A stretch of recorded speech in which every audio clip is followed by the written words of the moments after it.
The lecture for March 2025 is Patrick Lecture 33, which is Right and Wrong Faith, Occupation with Self.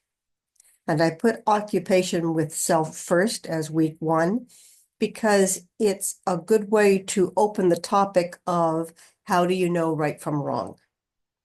And in occupation with self, are you preoccupied with yourself? Are you doing enough self-analysis? Are you looking deeply enough at yourself? Or is the answer not easy? So you may be doing the best you can, but you're still not finding an easy answer, an answer that you find applicable to the circumstances. The same thing happens with faith, which we'll look at later in the month. In real life, the answers are just not easy to find.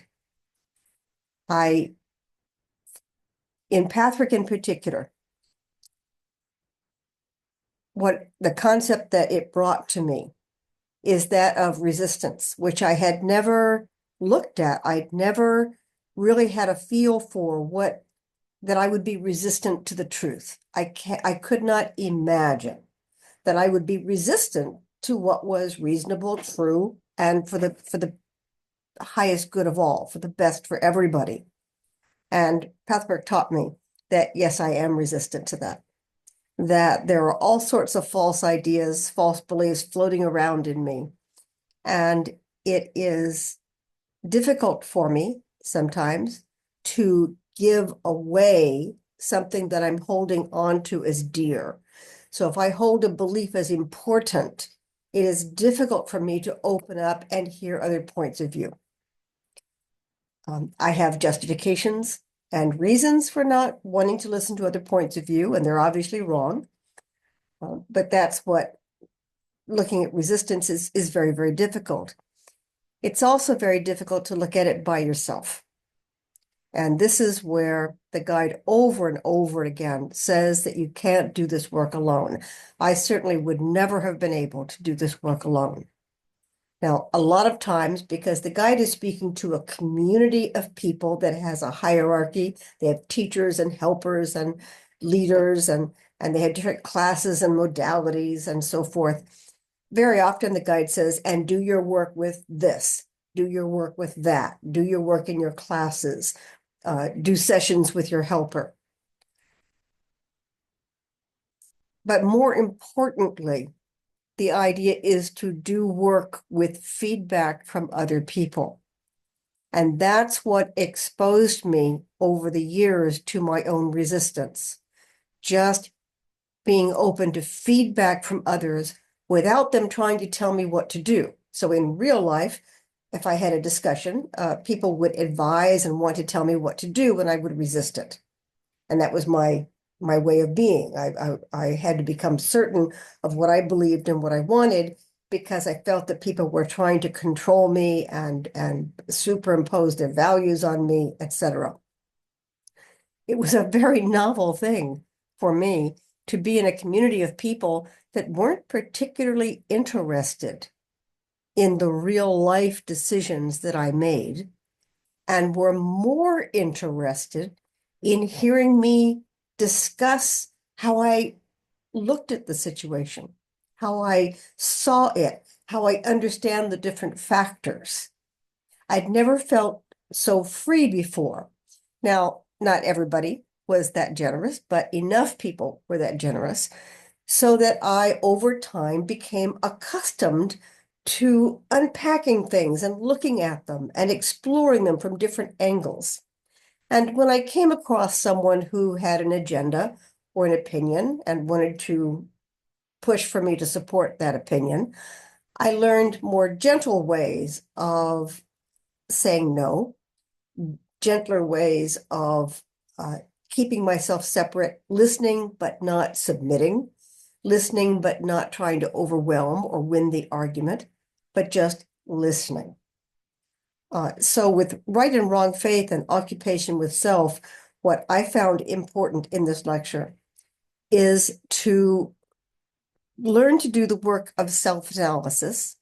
That's important, but also to learn to do work where you're in communication with other people, where you're interacting with other people.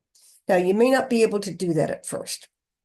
So in the newsletter this month, for this first week, I put in a lot of techniques and tricks, 4 ways to do this, 3 ways to do that, etc.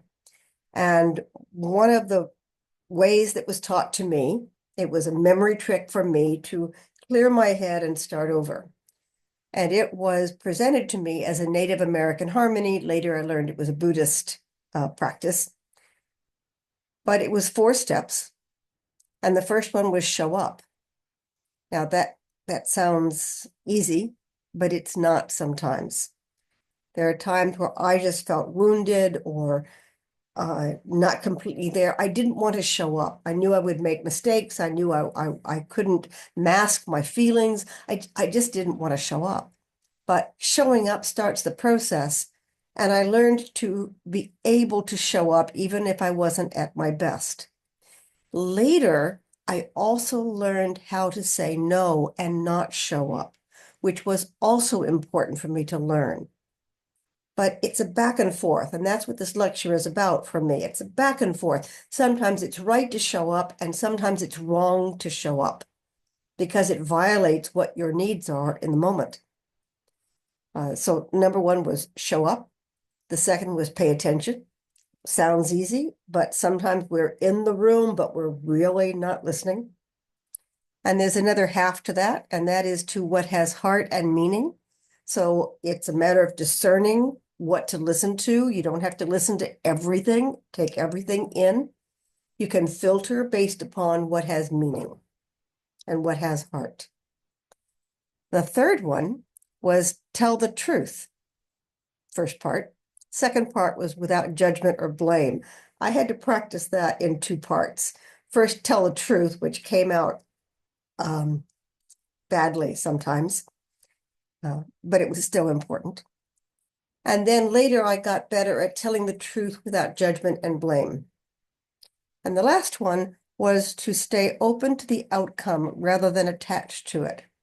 I find that throughout the Pathwork lectures, but it was helpful for me to have this little small piece of paper to hold on to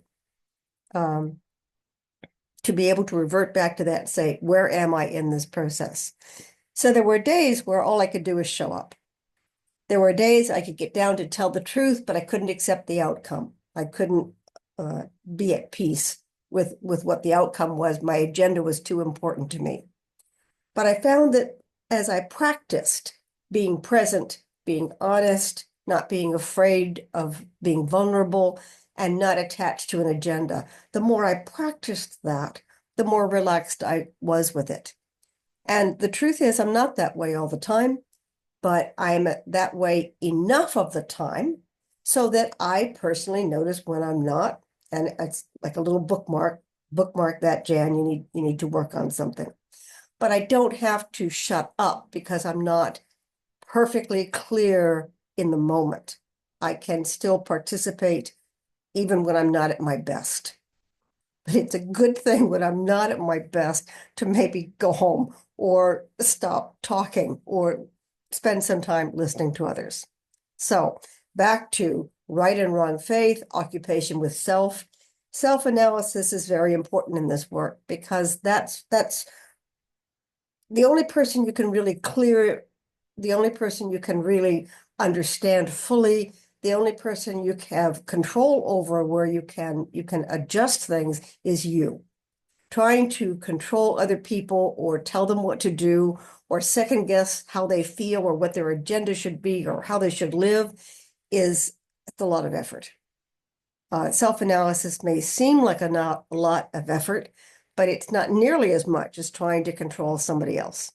So that's part of what appealed to me about the lecture. And then it got into faith, and there have been a lot of questions lately about faith. So I thought this would be a good way to address it.